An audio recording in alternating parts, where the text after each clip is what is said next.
Hi, everybody. Welcome back to the program. I'm Bruce DePoit. It's a special edition of News Talk. We're in Silver Spring today, outside the Silver Spring Civic Building. It's Veterans Plaza, One Veterans Plaza. This is one of many early voting sites in Montgomery County that is open now. It opened at 10 o'clock this morning. In fact, there was a line of people eager to get in and cast ballots in the race for president, the hotly contested race for the United States Senate, the race for the United States House of Representatives as well.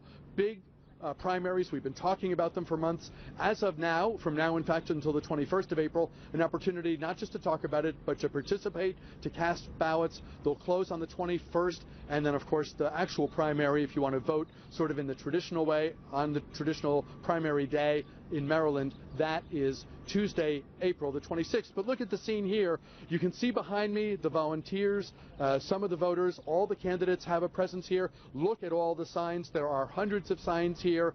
It was really exciting at 10 o'clock this morning.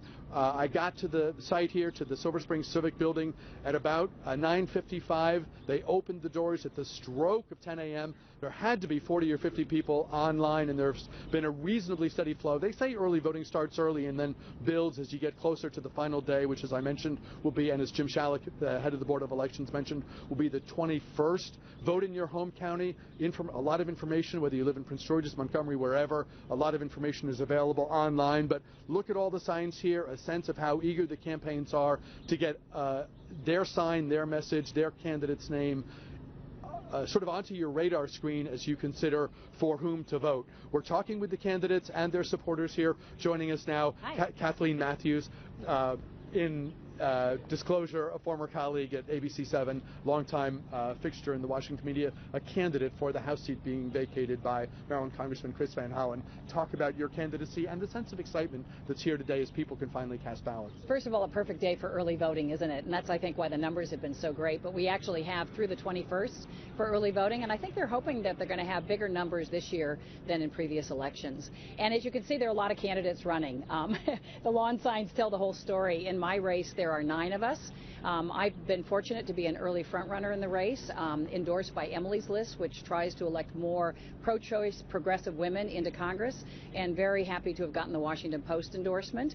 But this is going to be a fight to the finish. All of us are campaigning with all of our hearts and on the issues, and I think that's what has been wonderful on the Democratic side, to the extent that we're all talking about income inequality, how we need more economic security for working families in this country, but also issues like gun safety, which from my career in television, I covered way too many gun shootings, and I know that's an important issue and very much in the minds of voters, as well as climate change. Today doesn't feel like climate change. Today feels like perfect climate, but we've got to protect this planet. One of the early voters told my friend and colleague Kate Ryan from WTOP that in your race there were so many good choices, and this of course was a Democratic voter because we're in the primary.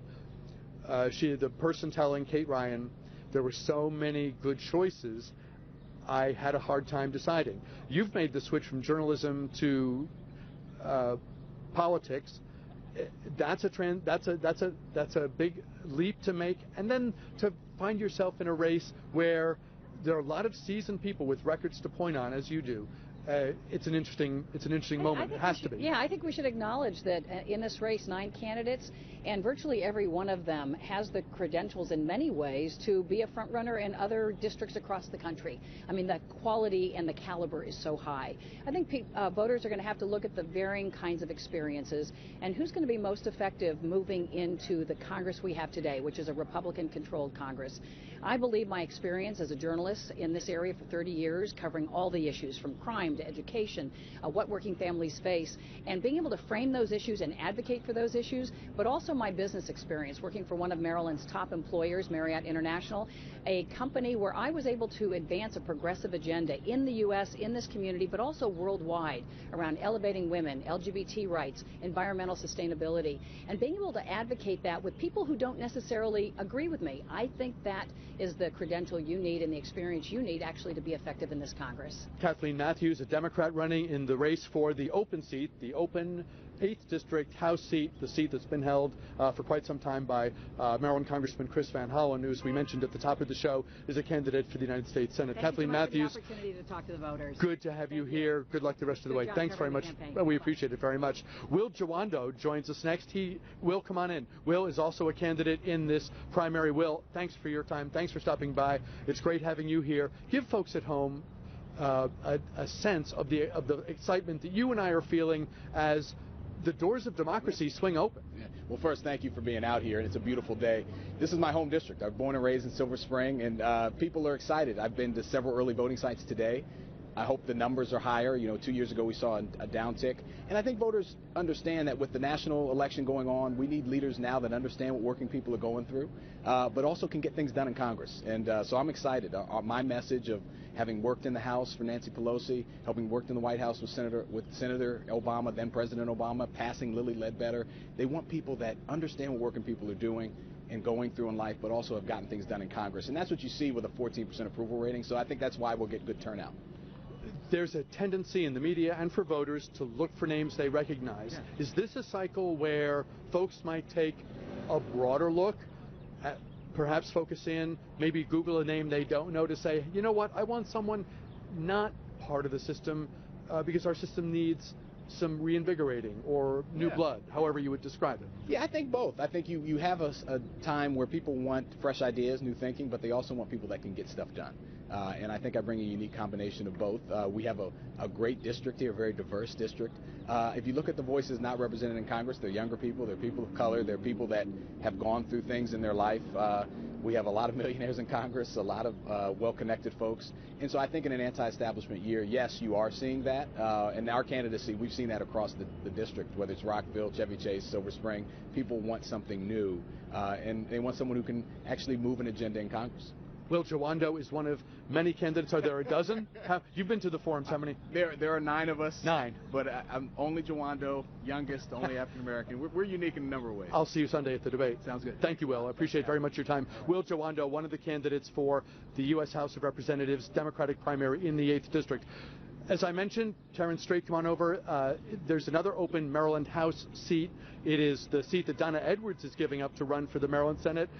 We want to talk with one of the candidates now in that race. It's Terrence Strait. Terrence, it's good to see you. Thanks very much for stopping by. Talk with us about your candidacy, why you're running for this seat. Well, the biggest reason I'm running is, I've watched politics for a while, and one thing that I've seen absent from any of our political conversation is planning for the future. Whether it's foreign policy, economic, environmental, we just govern crisis to crisis, and nobody is taking the big picture, long-term view of things. And so I decided to, jump into the race and see what I could do.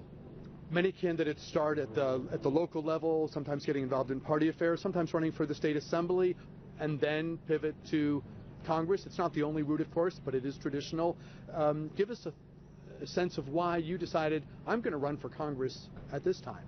Well, I see the different levels of government as being fundamentally different jobs and requiring different mindsets. When you work for local government, you really need to be on the ground. You need to have, an in-depth awareness of what's going on. When you're at the state level, you need to have a higher level of thinking. You need to be thinking about the whole state.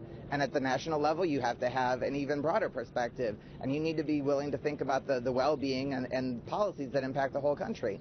And naturally, the way I think is much higher level and is more appropriate, I think, to federal government than to a more local level of government. Terrence Strait is running in the Democratic primary in the 4th Congressional District, the seat, as we said, being vacated by Maryland Congresswoman and now Senate hopeful Donna Edwards. Terrence, thanks very much for your time.